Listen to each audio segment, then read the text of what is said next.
বেলালের জিব্বার মধ্যে পেরাক মারছে গো নবী, জিব্বার মধ্যে পেরাক মারছে। আল্লাহর নবীর কাছে বলে, নবী গো, শুধু বেলাল না, ওখানে খাব্বাব রে জ্বলন্ত কয়লার মধ্যে শোয়া রাখছে। বলুন তো ভাই, একজন নেতার কাছে যদি খবর আসে তার কর্মীদেরকে জায়গায় জায়গায় নির্যাতন করতেছে, কর্মীদের এই নির্যাতনের কথা শুনে একজন নেতার কি বিষয়টা ভালো লাগবে? একদিকে নবী ব্যথায় ব্যতীত, স্ত্রী চলে গেছে রে, অন্যদিকে চাচাও চলে গেল, সন্তান একে একে 4 জন চলে গেল। নবী নির্যাতিত, রক্তে রঞ্জিত, অন্যদিকে নিজের কর্মীরা ব্যথায় ব্যতীত, লাঞ্ছিত, রক্তাক্ত। নবী কষ্ট নিয়ে খানায় কাবার সামনে বৈশা রইছে। এর মধ্যে এমনি শুনে নবীর চাচি উম্মে জামিল আবু লাহাব বারবো মানুষের দাঁড়ে দাঁড়ে গিয়া বলে, তোমরা শুনছ মুহাম্মদের ধর্ম বেশি দিন জমিনে টিকবে না। নাউজুবিল্লাহ, মুহাম্মদের ধর্ম বেশি দিন জমিনে টিকবে না, মুহাম্মদের নাম নিশানা জমিনে থাকবে না। নবীরে গালি দিতে লাগলো, আবে তার বলে গালি দেয়, আবে তার বলে গালি দেয়। আল্লাহর নবীরে আটকুরা বলে গালি দেয় রে, নবীরে নির্বংশা বলে গালি দেয়। আল্লাহর নবীরে এমন ভাবে গালমন্দ করতেছিল, পয়গম্বরের কাছে খবর আসছে, নবী গো, আপনার আপন চাচি কেমনে গো আপনার বিরুদ্ধে আবে তার বলে গালি দেয়, আপনার নাম নিশানা নাকি জমিনে থাকবে না, আপনার নাম নেওয়ার মতো কেউ থাকবে না। উম্মে জামিল বলে, তার ছেলে ছিল 4টা ছেলে মারা গেছে, তার মানে তার নাম নেওয়ার মতো কেউ নাই, তার বংশ নাই, কেউ নাই। আবে তার আটকুরা নির্বংশা বইলা গালি দেয়। এই পরিস্থিতিতে নবীর কাছে খবর আসার পরে একটা লোক এতগুলা ব্যথায় ব্যতীত হইয়া খানায় কাবার সামনে বসা, যেই মাত্র নবী শুনছে আপন চাচি নবীরে আটকুরা বইলা গালি দেয়, আল্লাহর নবীর চোখ দিয়া পানি পড়তেছিল। আল্লাহ ডাক দিয়া বলে, জিবরাইল, আমার বন্ধু কেন কান্দে? আমার বন্ধুর চোখের পানি আমি আল্লাহ বরদাস্ত করতে পারি না। পয়গম্বর খানায় কাবার সামনে বসা, ঠিক কান্নার মধ্যে চোখ দিয়া পানি ঝরতেছিল। এমন অবস্থায় নবীর তন্দ্রা চলে আসছে। তন্দ্রা বুঝেননি, ঘুমে ধরছে নবীর। এই কান্নার মাঝখানে নবী যখন তন্দ্রায় চলে গেল, এমনি নবী হঠাৎ করে একটা মুস্কি হাসি মারলেন। কান্নার মাঝখানে হাজার কষ্ট নিয়ে নবী যখন মুস্কি হাসি দিলেন, সাহাবায়ে কেরাম বলে, নবী গো, বলতে সাহস পাই না, আপনি কান্নার মাঝখানে মুস্কি হাসি দিলেন গো নবী। জানতে চাই গো নবী, মুস্কি হাসির কারণটা কি? আল্লাহর নবী বলেন, সাহাবীরা রে, এই মুহূর্তে আমার কাছে একটা সূরা নাজিল হইছে। এই সূরাটা আমার মালিক আমারে খুশি করার জন্য নাজিল করছে। এই সূরাটা আমার শান মান মর্যাদা নিয়ে আলোচনা করছে। আমারে শুধু আল্লাহ খুশি করার জন্য সূরাটা নাজিল করলো। এই আব্দুল্লাহ বলে, মরিয়ম প্রতিদিন আমি আসলে আমার সঙ্গে গল্প করতাম, আমারে ভালো মন্দ খাবার দিতাম। আজকে আমারে দেখে বারবার তুমি কেন বেহুশ হয়ে যাও? বলে, আব্দুল্লাহ রে, আমি জানি তুই বিবাহ করছস। ও আব্দুল্লাহ, আমি তোমার জন্য পাগল ছিলাম।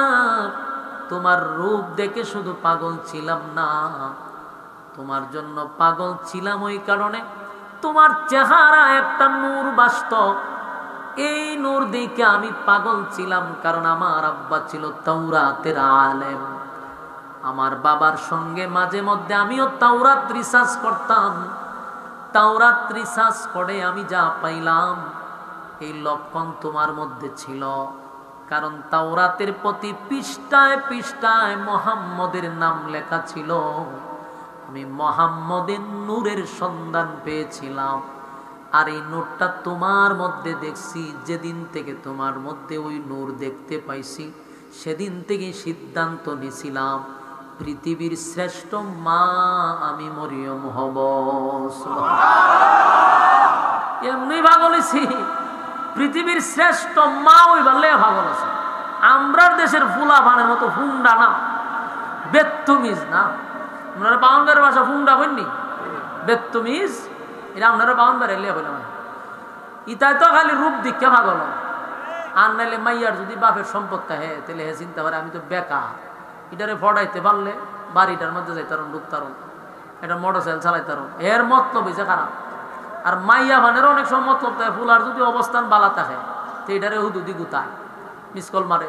কারণ চিন্তা করছে যে না মাশাল্লাহ ফুলা তো বেকার না, চাকরি মাকরি করে টেকা আছে, ঠিক নেই কথা হই না? টেকা থাকলে বিয়ার অফারের অভাব নেই, বাস্তব না বাস্তব? বিয়ার অফারের অভাব আছে, এলে ফুলা ভান তুই ব্যাক পাও, এটি মাইয়া ফানের পিছনে দৌড়া, এই জন্য এটির কপালো মাইয়া নাই। তোরা টেকার পিছনে দৌড়া, দেখ নিজে করতে হবে, সময়ের মূল্যায়ন করতে হবে। একটা অবস্থানে চলে গেলে মাইয়া কেড়ে 14 গোষ্ঠী তোমার পিছনে দৌড়বে, ঠিক নেই? দুনিয়ার নীতি। আমার যুবক ভাইরা, মরিয়ম কিন্তু চেহারা দেখা পাগল ছিল না। মরিয়ম তাওরাত পড়ত রে, তাওরাতের মধ্যে মুহাম্মদী নূরের সংবাদ পাইছে। সন্ধান পাওয়ার পরে উনি আব্দুল্লাহর দিকে ফলো করে দেখছে, এই নূর তো মুহাম্মদী নূর। আমি যদি তার কাছে বিবাহ বসতে পারি, আমি পৃথিবীর শ্রেষ্ঠ মা হব, শ্রেষ্ঠ মা হব, মুহাম্মাদুর রাসূলুল্লাহ সাল্লাল্লাহু আলাইহি ওয়াসাল্লামের মা হতে পারব। এটা হলো পৃথিবীর শ্রেষ্ঠ মা। কিন্তু আব্দুল্লাহ শুন, কি করলি রে, কি করলি, কি করলি, আমারে জানাইলি না? বিবাহ করলি আব্দুল্লাহ, আমারে জানাইলি না? এ আব্দুল্লাহ, তোর জন্য পাগল পাগল ছিলাম রে, কিন্তু আমারে একবারও জিজ্ঞাসা করলি না কখন কিভাবে বিবাহ করলি? আব্দুল্লাহ কেমনে রে বিবাহ করলি? এই কথা বলে আর মরিয়ম বেহুশ হয়ে যায়। কারণ মরিয়মের বহু স্বপ্ন ছিল, বড় আশা ছিল পৃথিবীর শ্রেষ্ঠ মা হবে। কিন্তু মরিয়ম কান্দে আর বলে, আব্দুল্লাহ শুন, তোমার আব্বা যে মান্নত করছিল তোমারে জবাই করার জন্য খানায় কাবার সামনে নিয়ে গেছিল, সেদিন তোমারে জবাই করত 80 থেকে 90টা যুবতী কন্যা তরবারি লইয়া দাঁড়াইছিল তোমারে বাঁচানোর জন্য। এই 80-90 জন মেয়ে আমার নেতৃত্বে সেখানে দাঁড়াইছিল।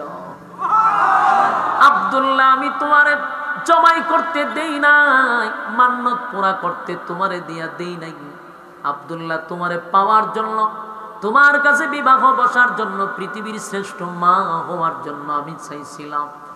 যুবক ভাইরা আমার নবী দুনিয়াতে আসে নাই, নবীর বাবা থেকেই অলৌকিক ঘটনা শুরু হয়ে গেল। বিবাহ করলো, আমেনার গর্ভে নবী চলে আসলো। আপনারা বাকি ইতিহাস সবাই জানেন।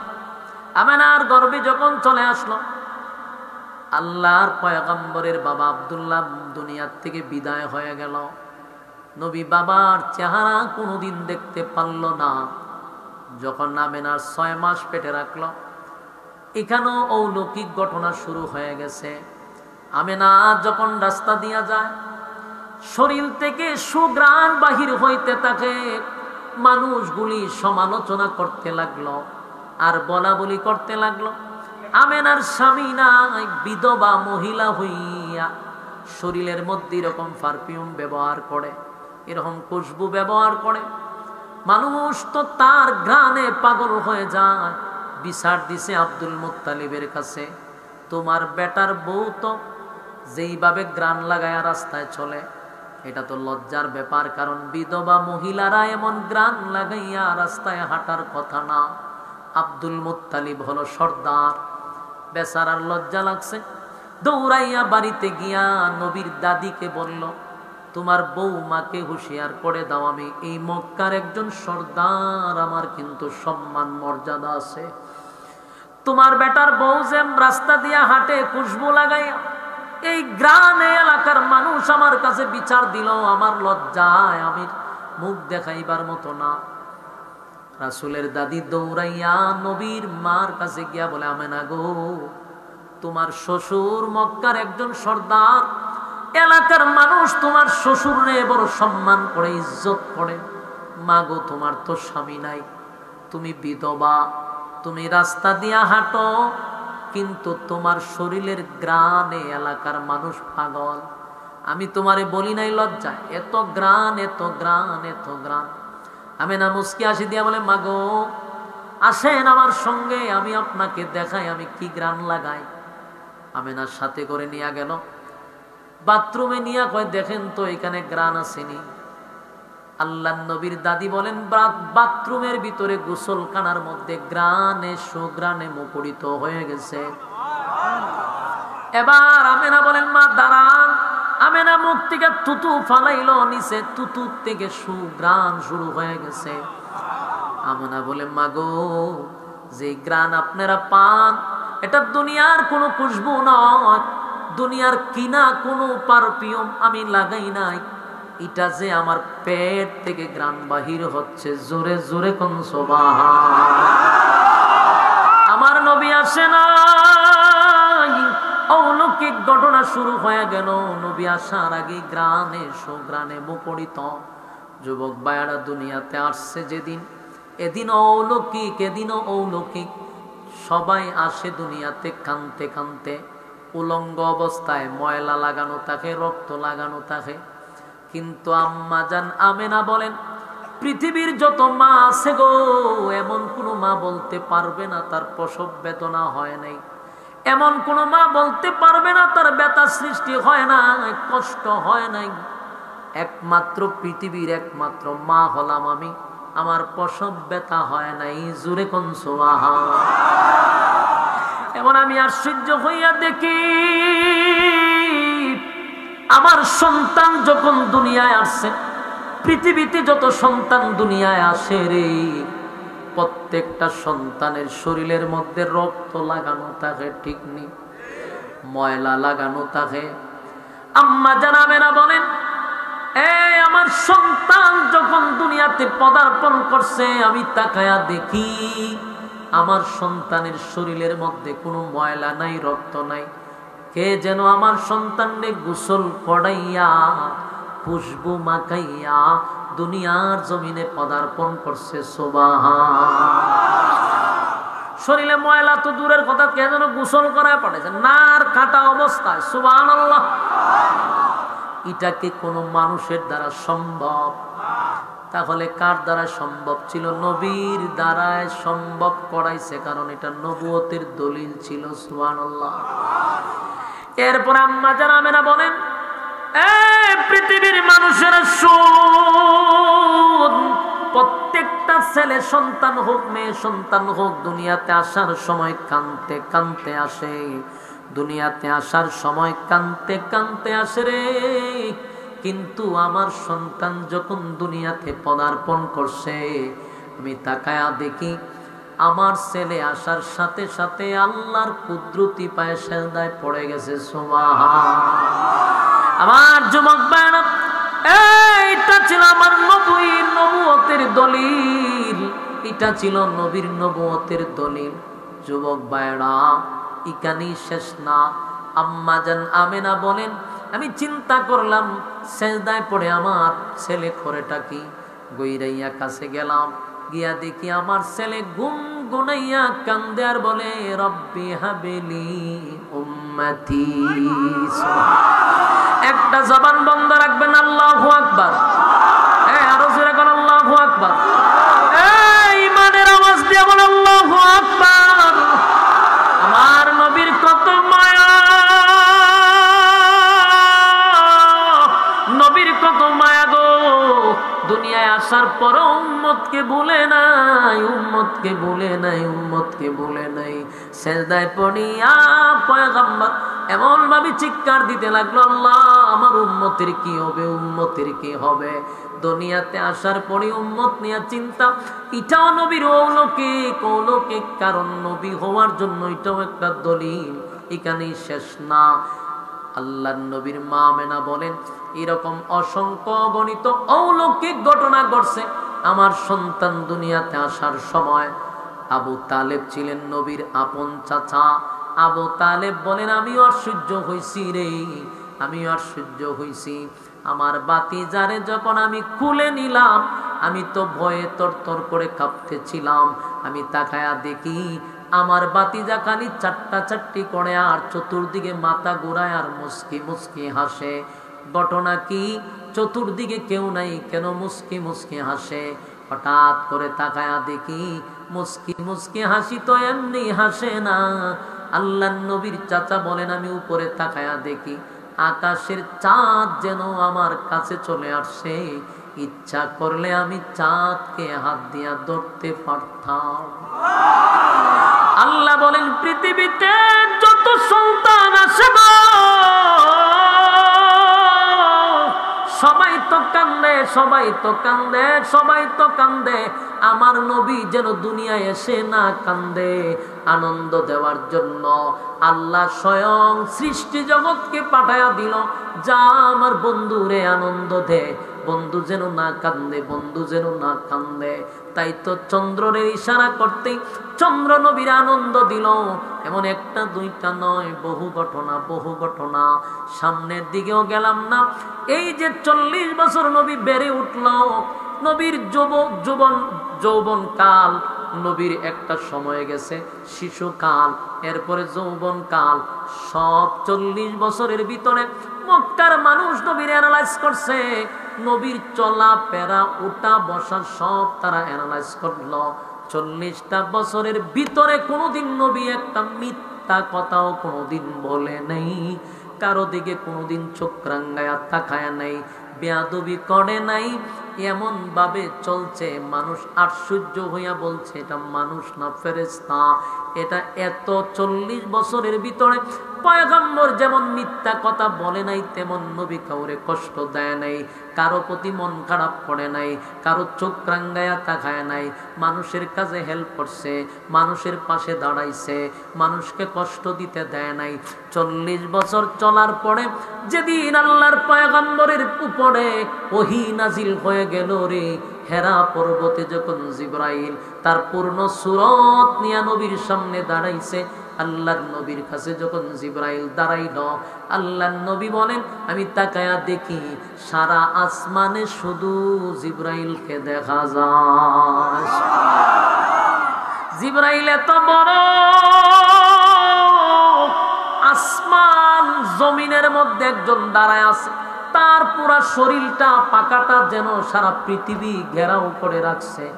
আল্লাহর নবী বলেন আমার কাছে এসে কোরআন নাজিল হইল, আমারে চাপ দিয়া ধরল, আমারে কি পড়ায়া গেল, আমার শরীরে কম্পন সৃষ্টি হয়ে গেল, নবীর শরীরে তাপ উঠে গেছে, নবী আর বরদাস্ত করতে পারে না।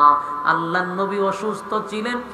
এরপর থেকে নবীর কালেমার দাওয়াত শুরু হয়ে গেল। মক্কার সামনে দাঁড়ায়া বলেন তোমরা আমার সঙ্গে আজকের থেকে পড়ো লা ইলাহা ইল্লাল্লাহু মুহাম্মাদুর রাসূলুল্লাহ। জোরে জোরে কোন সাল্লাল্লাহু আলাইহি ওয়াসাল্লাম।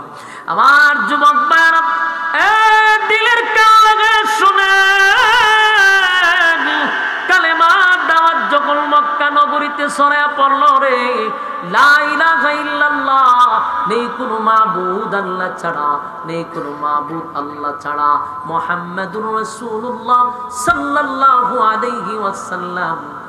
তখন মক্কার মানুষটা কয় এতদিন আমরা 360 জন দেব দেবীকে খোদা মেনে আসছি, আমরা ধর্ম প্রচার করছি, আমাদের ধর্ম নিয়ে আমরা চলছি, একত্ববাদী খোদার দাওয়াত শোনার জন্য প্রস্তুত ছিলাম না। কারণ মক্কাতে তখন দ্বিত্ববাদী ছিল, তিত্ববাদী ছিল, বহুবাদী ছিল, কেউ 2 খোদায় বিশ্বাসী, কেউ 3 খোদায় বিশ্বাসী, কেউ আবার বহু খোদায় বিশ্বাসী। খোদা হয় না। এমন পরিস্থিতিতে আল্লাহর পয়গম্বর দাওয়াত দেয় একত্ববাদী খোদার দাওয়াত, তাওহীদের দাওয়াত যখন ছড়ায়া ছিটায়া দিল, মক্কার মানুষ নবীর উপরে ক্ষিপ্ত হয়ে গেল। যেই 40 বছর নবীরে উপাধি দিল আল আমিন, যেই 40 বছর তারা নিজেরাই বলল মুহাম্মদ সাধারণ কোনো মানুষ না, তখন তারা বলে এ মুহাম্মদ তুমি নবী হইলা কেমনে, রাসূল হইলা কেমনে, কালেমার দাওয়াত দেও কেমনে? কথা কি বুঝতেছেন? এই জায়গাটা একটু মনোযোগ দিয়ে শুনেন। যখন নবী বলছে লা ইলাহা ইল্লাল্লাহ মুহাম্মাদুর রাসূলুল্লাহ, নবী বলছে আজকের থেকে গোলামি চলবে কার? আর আমি শুধু মুহাম্মদ না, আমি মুহাম্মাদুর রাসূলুল্লাহ। তখনই মক্কার মানুষ কয়, কেমনে নবী হইলা, কেমনে তুমি রাসূল হইলা?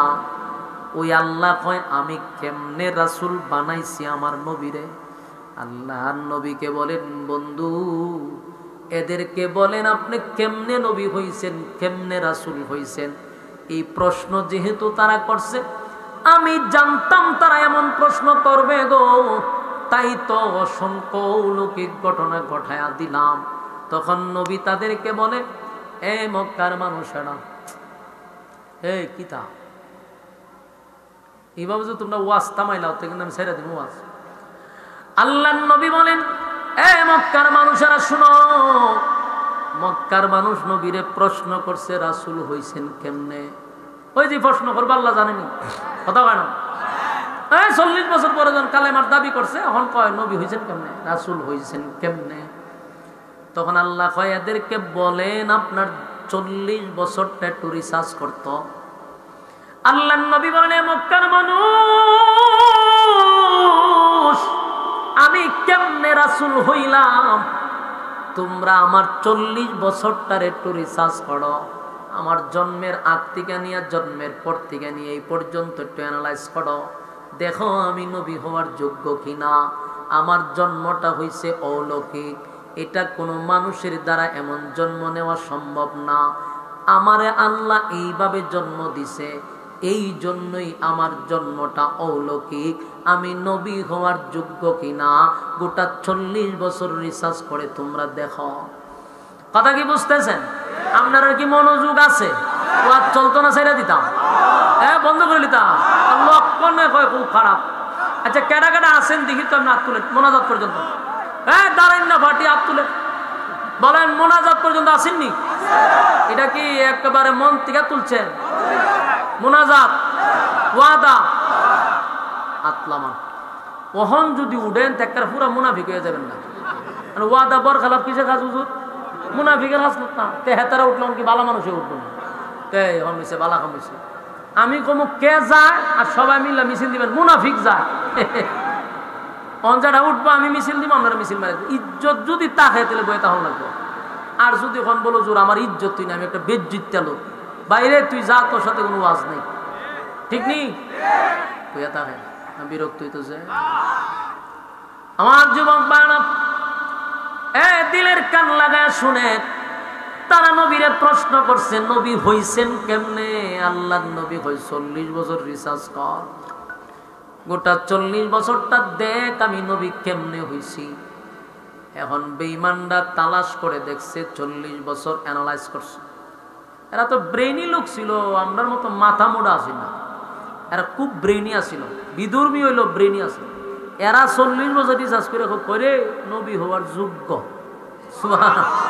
এটা নবীর সামনে কয় না, এরা কয় হাতে দাবি যে করছে কথা তো সত্য। ওনার জন্ম যেরকম ভাবে হয়েছে, এটা তো কোনো মানুষের দ্বারাই সম্ভব না, এটা একজন নবীর দ্বারাই সম্ভব। এবং ওনার যতগুলা অলৌকিক ঘটনা ঘটছে, এটা কোনো সাধারণ মানুষের দ্বারা সম্ভব না, এগুলা সব অসাধারণ মানুষের দ্বারা সম্ভব। আর আল্লাহ নবী এই ঘটনাগুলি আল্লাহ ঘটাইছে, এইগুলা সবগুলো আমি নবী হওয়ার জন্য নবুয়তের দলিল। অহনের কথা শেষ নেই, আর কেমনে আটকাইব? এতদিন বলছে কেমনে নবী হয়েছেন, দেখ 40 বছর। এখানে এরা পুরা বুঝতে পারছে উনি নবী হওয়া যোগ্য, এটা বুঝতে পারছে। এরা ব্রেইনে কয়, মনে কয়, অন্তরে কয় যে উনি নবী হওয়ার যোগ্য। এটা স্বীকার করছে মনে মনে, কিন্তু সামনে কয় না। কথা কি বুঝতেছে? সামনে কয় না কেন জানেননি? যদি সামনে কয় মাইনা নেয়, তাহলে এরার ব্যবসায় লালবাতি জ্বলব। কথা বুঝেন নাই? এই জন্য এরা স্বীকার করে না। যেমন আবু জাহিল্লা বালা করে জানতো আল্লাহর নবী যে একজন সত্য নবী, সত্য রাসূল, এটা বালা করে জানতো। এর মনে জানতো, এর হৃদয়ে জানতো, কিন্তু অসভ্য কোনো সময় মানতো না। কথা বুঝতেছেন? এ জানতো, মানতো না। এই জন্য আল্লাহ মোহর মেরে দিছে। এখানে অনেক পাবলিক আছে, অনেক ওয়াজ জানে, এটা হালাল এটা হারাম এটা সব জানে, কোন রাস্তায় চললে সঠিক পথে যাব সব জানে, এরপরও মানে না। এদের কপালও মোহর মেরে দেওয়া হয়। জানার পরেও যারা মানে না, ঠাড়া তো পরে এরার মোহর, এরার কপাল। একজন জানে না, বারবার অন্যায় করলে আল্লাহ মাফ করে দেয়। জানে না, বুঝছে না, বুঝার পরেও তুমি একই কাজ বারবার করতেছ, তোমার কপাল, হেদায়েত নাই। কারণ তুমি তো হেদায়েতের উদ্দেশ্যে তুমি কোনো কাজ করো না। কারণ জান্না শূন্যই অপরাধ করতেছে দিনের পর দিন, এদের কপালে কি নাই? হেদায়েত নাই, যেমন আবু জাহিল্লার নাই। গোটা মক্কার মানুষ জানার পরেও নবীরে বাধা দিছে, বাধা দিছে, বাধা দিছে, একের পর এক বাধা দেয়, বাধা দেয়, চলতেছে চলতেছে চলতেছে। 13টা বছর চলে গেল রে, নির্যাতন আর নির্যাতন শুরু হয়ে গেল। কিন্তু নবীরে যিনি শেল্টার দিতেন, নবীরে যিনি আগায়া ধরতেন, সব কাজে যিনি সাহায্য করতেন, এদের মধ্যে লোক ছিল 2 জন। একজন হলো আম্মা জান খাদিজাতুল কুবরা, আর একজন ছিল আবু তালেব।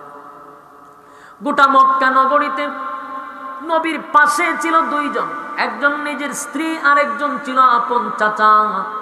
এই 2 জন লোকের সামনে নবীরে কেউ কথা বলার সাহস পাইত না, নবীর শরীরে টাচ করতে পারত না। যতদিন আম্মা জান বেঁচে ছিল, যতদিন আবু তালেব বেঁচে ছিল, নবীর শরীরে কেউ টাচ করতে পারে নাই।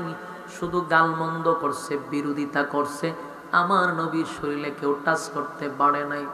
কিন্তু একদিন আম্মা জান খাদিজাতুল কুবরা রাদিয়াল্লাহু তাআলা আনহা দুনিয়ার থেকে বিদায় হয়ে গেছে।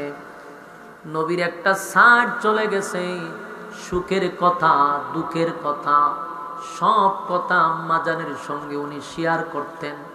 আম্মা জান শিক্ষিত ছিল, নবীরে বুঝাইতেন, আগ্রহ তৈরি করে দিতেন। সেই কলিজার টুকরা বিবি দুনিয়ার থেকে বিদায় হয়ে গেল, নবীর একটা সাইড যেন চলে গেছে। আল্লাহর পয়গম্বরের এই পরিস্থিতিটা ছিল অত্যন্ত দুঃখের, কারণ মনটা একেবারেই নষ্ট হয়ে গেল। হায় হায়, দুঃখের কথা কার কাছে বলবো, সুখের কথা কার কাছে বলবো। কিন্তু আমার মালিক নিয়ে গেছে, আমার নবীর কোনো অভিযোগ নেই, কোনো অভিযোগ নেই। কিন্তু মনে তো একটা কষ্ট থেকেই যায়, ঠিক নেই? কিছুদিন পরে চলে গেল চাচা আবু তালেব। যে আবু তালেব ছোটবেলার থেকে নিয়ে আমার নবীরে লালন পালন কইরা 50 বছরের কাছাকাছি, 40 বছরের উপরে আবু তালেব নবীরে বুকের সঙ্গে আগলায়া রাখছে। জুরে কোন সুবহানাল্লাহ। মক্কা নগরীতে নবীর বিরুদ্ধে কেউ কথা বললে আবু তালেব তরবারে লইয়া দাঁড়াইছে।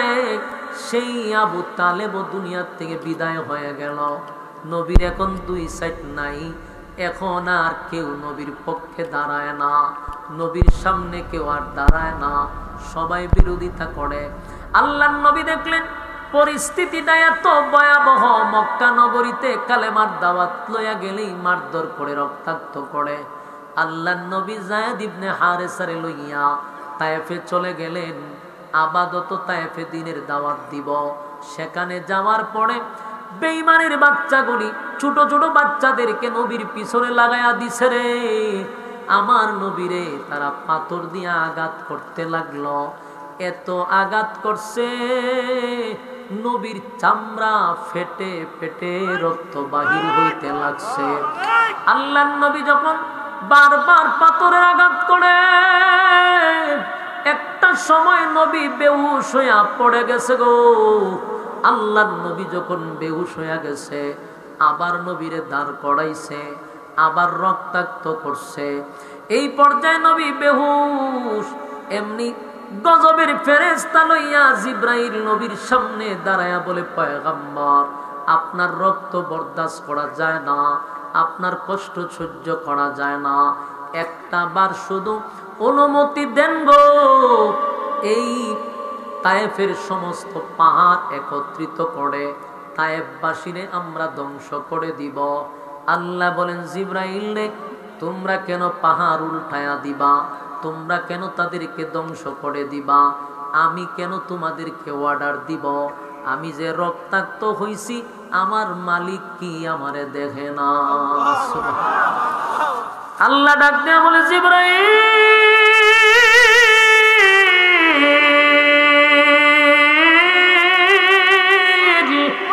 আমার বন্ধুর একবার বল, বন্ধু যদি অনুমতি দেয় রে আমি জমিনের মধ্যে কম্পন সৃষ্টি করে দিব, জমিনের মধ্যে ঝালঝালা সৃষ্টি করে দিব।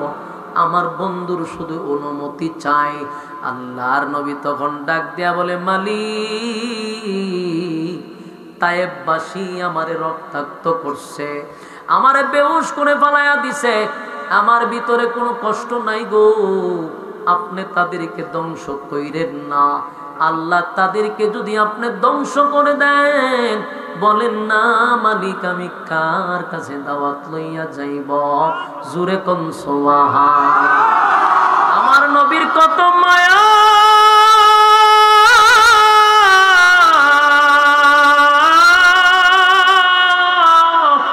উম্মতের প্রতি নবীর কত মায়া রে, উম্মতের প্রতি নবীর কত মায়া, কত মায়া, কত মায়া। আল্লাহর নবী যে আমাদের জন্য রহমত। আল্লাহ বলেন, ওমা আরসালনাকা ইল্লা রাহমাতাল লিল আলামিন। আমার নবীর কত মায়া, নবী সব জাতির জন্য রহমত। এই তায়েববাসী নবীরে কত আঘাত করলো, আঘাত করলো। উল্টা নবী দোয়া করে, আল্লাহ মাইরেন না, মাইরেন না, অপরাধ করছে বুঝতে পারে নাই, আল্লাহ তাদেরকে হেদায়াত দিয়া দেন। আমার নবীর এই দোয়া আল্লাহ কবুল করলো, তাদেরকে ধ্বংস করলো না। আমার যুবক ভাইরা রক্তাক্ত শরীরটা লইয়া চলে আসলেন মক্কায়। মক্কায় আয়েশা দেখে চতুর্দিকের মানুষগুলা নবীর প্রতি খুব কেফা। একদিকে আম্মাজান খাদিজা নাই, অন্যদিকে আবু তালেব নাই, নবীর প্রতি বড় কেফা গো। এখন তো পয়গম্বর দাওয়াত লইয়া গেলে তাদেরকে মারধর করে। হঠাৎ করে আল্লাহর পয়গম্বর কলিজা ফাটা ব্যথা লইয়া বসা। এর কিছুদিন পর পরই নবীর একটা, দুইটা, তিনটা, চারজন সন্তান ছিল, ছেলে সন্তান। একে একে চারজন সন্তান দুনিয়ার থেকে বিদায় হয়ে গেল। যুবক ভাইরা একটু খেয়াল করবেন, আম্মাজান খাদিজা দুনিয়ার থেকে বিদায় হয়ে গেছে, আবু তালেব দুনিয়ার থেকে বিদায় হয়ে গেছে। নিজে রক্তাক্ত হইয়া যখন নিয়ে শরীরের মধ্যে নবী মক্কায় ফিরে আসছে, কলিজার টুকরা চারটা সন্তান একে একে দুনিয়ার থেকে বিদায় হয়ে গেছে। কতটা কষ্ট আর কতটা চাপ নবী নিয়ে বসে আছে। আল্লাহর নবী একটা পর্যায়ে মক্কাতে বসা, খানায় কাবার সামনে নবী বৈশা রইছে। চারটা সন্তান নিজের হাতে নবী দাফন কাফন করলো। বাবা হিসাবে নবীর মনে একটা কষ্ট। নবী খানায় কাবার সামনে বৈশা রইছে। এমনি নবীর কানে আওয়াজ আসতেছে, পয়গম্বর আপনার কর্মীদেরকে জায়গায় জায়গায় আবু জাহেলের বাহিনীরা নির্যাতন করতেছে। বেলালের বুকে পাথর দেখে আসছি গো নবী, বেলালরে পাথর দিয়া রাখছে। বেলাল আল্লাহ বলার কারণে বেলালের জিব্বার মধ্যে পেরাক মারছে গো নবী, জিব্বার মধ্যে পেরাক মারছে। আল্লাহর নবীর কাছে বলে, নবী গো শুধু বেলাল না, ওখানে খাব্বাব রে জ্বলন্ত কয়লার মধ্যে শোয়া রাখছে। বলুন তো ভাই, একজন নেতার কাছে যদি খবর আসে তার কর্মীদেরকে জায়গায় জায়গায় নির্যাতন করতেছে, কর্মীদের এই নির্যাতনের কথা শুনে একজন নেতার কি বিষয়টা ভালো লাগবে? একদিকে নবী ব্যথায় ব্যতীত, স্ত্রী চলে গেছে রে, অন্যদিকে চাচাও চলে গেল, সন্তান একে একে চারজন চলে গেল। নবী নির্যাতিত, রক্তে রঞ্জিত, অন্যদিকে নিজের কর্মীরা ব্যথায় ব্যতীত, লাঞ্ছিত, রক্তাক্ত। নবী কষ্ট নিয়ে খানায় কাবার সামনে বৈশা রইছে। এর মধ্যে এমনি শুনে নবীর চাচি উম্মে জামিল আবু লাহাব বারবো মানুষের দ্বারে দ্বারে গিয়া বলে, তোমরা শুনছ মুহাম্মদের ধর্ম বেশি দিন জমিনে টিকবে না। নাউজুবিল্লাহ। মুহাম্মদের ধর্ম বেশি দিন জমিনে টিকবে না, মুহাম্মদের নাম নিশানা জমিনে থাকবে না। নবীরে গালি দিতে লাগলো, আবে তার বলে গালি দেয়, আবে তার বলে গালি দেয়। আল্লাহর নবীরে আটকুরা বলে গালি দেয় রে, নবীরে নির্বংশা বলে গালি দেয়। আল্লাহর নবীরে এমন ভাবে গালমন্দ করতেছিল, পয়গম্বরের কাছে খবর আসছে, নবী গো আপনার আপন চাচি কেমনে গো আপনার বিরুদ্ধে আবে তার বলে গালি দেয়, আপনার নাম নিশানা নাকি জমিনে থাকবে না, আপনার নাম নেওয়ার মতো কেউ থাকবে না। উম্মে জামিল বলে তার ছেলে ছিল 4টা ছেলে মারা গেছে, তার মানে তার নাম নেওয়ার মতো কেউ নাই, তার বংশ নাই, কেউ নাই। আবে তার আটকুরা নির্বংশা বইলা গালি দেয়। এই পরিস্থিতিতে নবীর কাছে খবর আসার পরে একটা লোক এতগুলা ব্যথায় ব্যতীত হইয়া খানায় কাবার সামনে বসা, যেই মাত্র নবী শুনছে আপন চাচি নবীরে আটকুরা বইলা গালি দেয়, আল্লাহর নবীর চোখ দিয়া পানি পড়তেছিল। আল্লাহ ডাক দিয়া বলে, জিবরাইল আমার বন্ধু কেন কান্দে? আমার বন্ধুর চোখের পানি আমি আল্লাহ বরদাস্ত করতে পারি না। পয়গম্বর খানায় কাবার সামনে বসা, ঠিক কান্নার মধ্যে চোখ দিয়া পানি ঝরতেছিল। এমন অবস্থায় নবীর তন্দ্রা চলে আসছে, তন্দ্রা বুঝেননি, ঘুমে ধরছে নবীর। এই কান্নার মাঝখানে নবী যখন তন্দ্রায় চলে গেল, এমনি নবী হঠাৎ করে একটা মুস্কি হাসি মারলেন। কান্নার মাঝখানে হাজার কষ্ট নিয়া নবী যখন মুস্কি হাসি দিলেন, সাহাবায়ে কেরাম বলে, নবী গো বলতে সাহস পাই না, আপনি কান্নার মাঝখানে মুস্কি হাসি দিলেন গো নবী। জানতে চাই গো নবী মুস্কি হাসির কারণটা কি? আল্লাহর নবী বলেন, সাহাবীরা রে, এই মুহূর্তে আমার কাছে একটা সূরা নাজিল হইছে। এই সূরাটা আমার মালিক আমারে খুশি করার জন্য নাজিল করছে। এই সূরাটা আমার শান মান মর্যাদা নিয়ে আলোচনা করছে। আমারে শুধু আল্লাহ খুশি করার জন্য সূরাটা নাজিল করলো। এই সূরাটাই আপনাদের সামনে আমি তেলাওয়াত করছি। সূরাটার নাম হলো সূরা কাউসার। এতক্ষণে বুঝতেছেন সূরাটা নাজিল হইল কেন? নবীরে খুশি করার জন্য, নবীরে আনন্দ দেওয়ার জন্য। আল্লাহ তখন জিবরাইলকে পাঠায়। আল্লাহ বলেন, ইন্না আ'তাইনাকাল কাউসার ফাসাল্লি লিরাব্বিকা ওয়ানহার ইন্না শানিআকা হুয়াল আবতার। এই সূরার মধ্যে নবীর সম্মান নিয়ে আলোচনা করছে। শুধু তাই নয়, আল্লাহ নিজে প্রতিবাদও করছে। বন্ধুর পক্ষ হইয়া নবীর পক্ষ হইয়া আল্লাহ প্রতিবাদ করছে। আল্লাহ জিগায়, বন্ধু আপনার চোখ দিয়া কেন পানি পড়ে? কেন কান্দেন? কেন কান্দেন? আল্লাহ বলেন, আপনার স্ত্রী দুনিয়ার থেকে বিদায় হয়ে গেছে, সেই ব্যথায় ব্যতীত হইয়া কান্দেন। নবী বলেন, না মালিক না, আমার স্ত্রী চলে গেছে, আমার সুখের কথা দুঃখের কথা আমার বিবির কাছে বলছি। আমার বিবি ইসলামের জন্য, দিনের জন্য আমার কাছে অনেক কিছু করছে, আমার জন্য করছে। তার সমস্ত সাই সম্পত্তি দিনের জন্য বিলীন করে দিছে। আল্লাহ, আমার স্ত্রী চলে গেছে আপনার ডাকে, আমার কষ্ট নাই, আপনি নিয়ে গেছেন, আমার কোনো অভিযোগও নাই। আল্লাহ, আমার চাচা ছোটবেলার থেকে নিয়া বাবার আদর আমি পাই নাই। চাচা আমার সন্তানের মতো লালন পালন করছে। আমার বিরুদ্ধে কেউ কথা বললে তরবারি লইয়া দাঁড়াইছে। সেই চাচারও আপনি নিয়ে গেছেন, আমার কোনো অভিযোগ নাই। আপনি নিছেন, আমার অভিযোগ নাই। মালিক তায়েফের ময়দানে মার খাইছে গো, আপনার দিনের জন্য, ইসলামের জন্য আমার কষ্ট নাই, কোনো অভিযোগ নাই। আপনার দিনের রাস্তায় আমি 1000 বার শহীদ হইতে রাজি। আল্লাহ, আমি শহীদের মর্যাদা চাই, আমার কোনো কষ্ট নাই। কিন্তু মালিক, আমার একে একে 4টা সন্তান চলে গেল। বাবার কাছে সবচেয়ে ভারী হলো, ওজন হলো সন্তানের লাশ। এর থেকে বেশি ওজন বাবার জন্য আর কিছু হতে পারে না।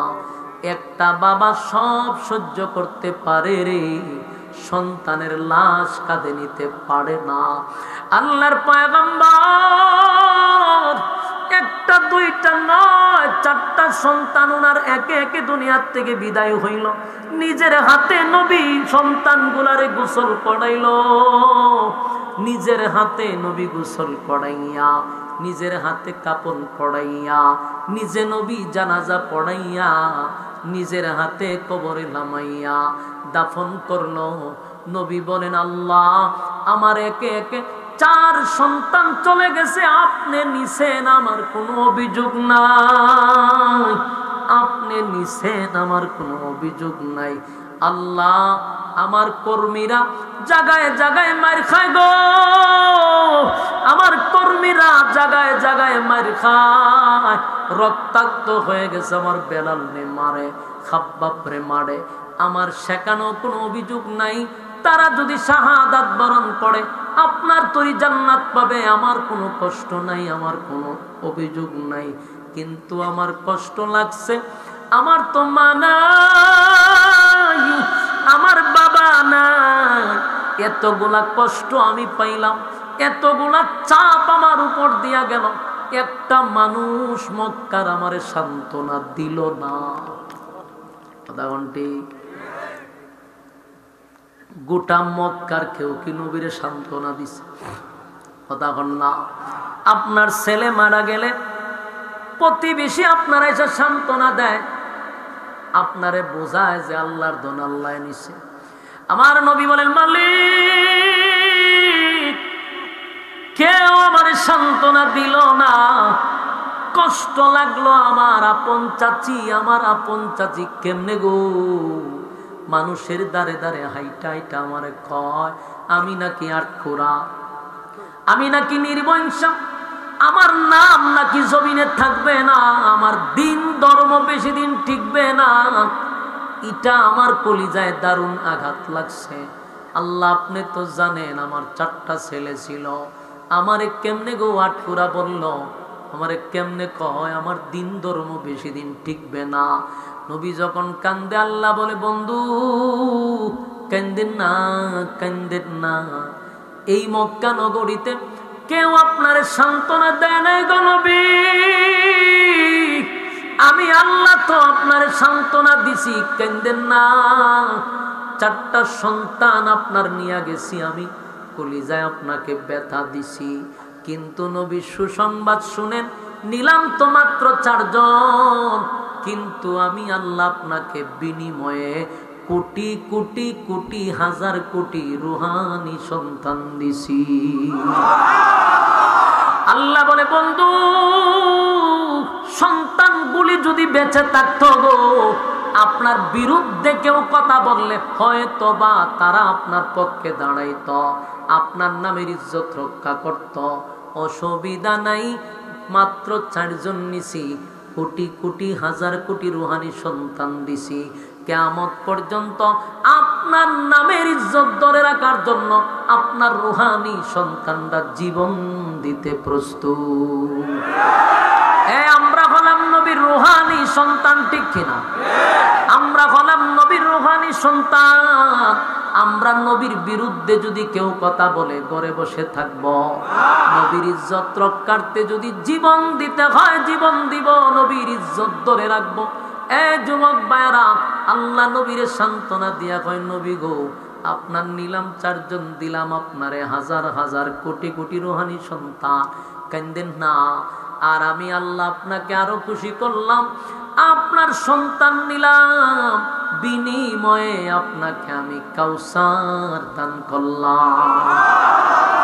ইন্না আ'তাইনাকাল কাউসার।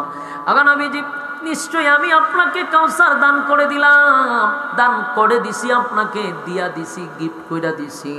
কাউসার সাধারণ কোনো নিয়ামত না, সাধারণ কোনো নিয়ামত না। আল্লাহ বলেন, আদম থেকে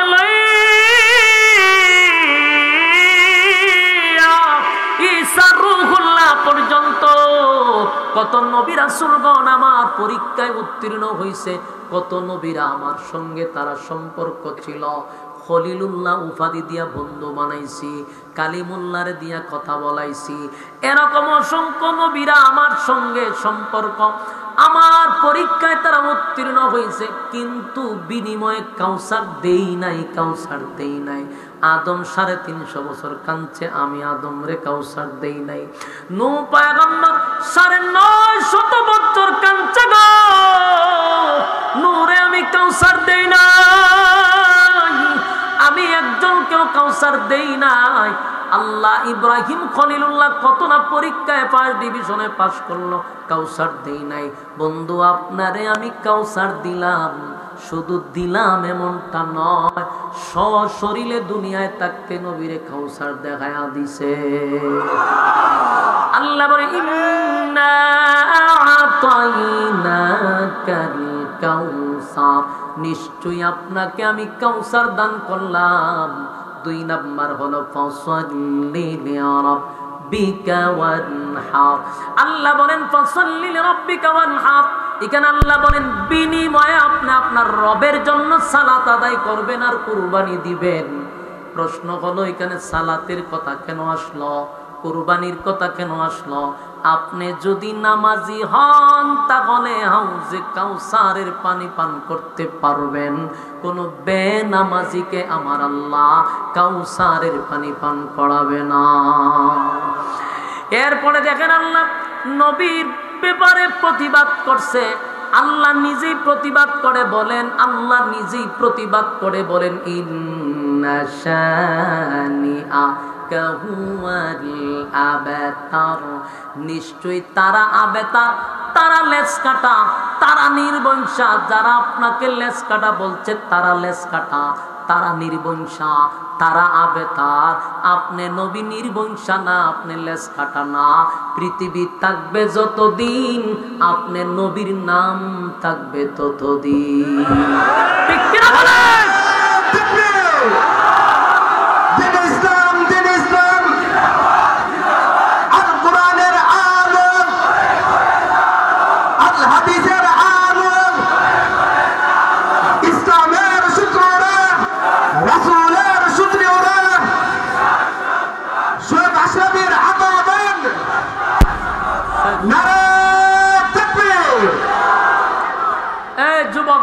বলুন, নবীর ইজ্জত রক্ষার্থে নবীর রুহানি সন্তানরা প্রস্তুত আছে না নাই? কিয়ামত পর্যন্ত নবীর রুহানি সন্তানরা নবীর ইজ্জত রক্ষার্থে জীবন দিবে, এটা হলো বাস্তবতা। বাংলাদেশে 16 বছরে যত নাস্তিক আর মুরতাদার ব্লগাররা নবীর বিরোধিতা করছিল, সর্বপ্রথম নবীর ইজ্জত রক্ষার্থে কওমি অঙ্গনের উলামায়ে কেরাম রাজপথে নেমে তার প্রতিবাদ করতে গিয়া ওই পেশিস সরকারের কুত্তা বাহিনীর গুলিতে অনেক লোক শাহাদাত বরণ করছে। বুলাতে আমার মায়েরা শাহাদাত বরণ করছে। তার মানে নবীর ইজ্জতের যেখানেই ক্ষতি হবে সেখানেই উম্মতেরা, নবীর রুহানি সন্তানরা সেখানেই প্রতিবাদ করবে। কারণ যতদিন দুনিয়া থাকবে নবীর নামও ততদিন থাকবে। বাস্তব না বাস্তব? আবু জাহিলের নাম কেউ রাখে, আবু লাহাবের নাম কেউ রাখে? কেউ তাদের নাম রাখে না। আমরা নবীর সৈনিক, নবীর রুহানি সন্তান হিসাবে আমরা নবীর ইজ্জতের হেফাজতের জন্য আসি তো ইনশাআল্লাহ। হাত তুলেন। নবীর ইজ্জতের হেফাজত যদি করতে হয় এই সমস্ত সংগঠন, এই সমস্ত মাহফিল, মাদ্রাসা, এগুলো দরকার আছে না? আগামী বছর এই মাহফিলটা হইতো কিনা? কারা কারা আছেন? হাত তুলেন। লিল্লাহে তাকবীর। বিসমিল্লাহ খান। এক কার মন থেকে পহড়াটা ঢুকাই দেন।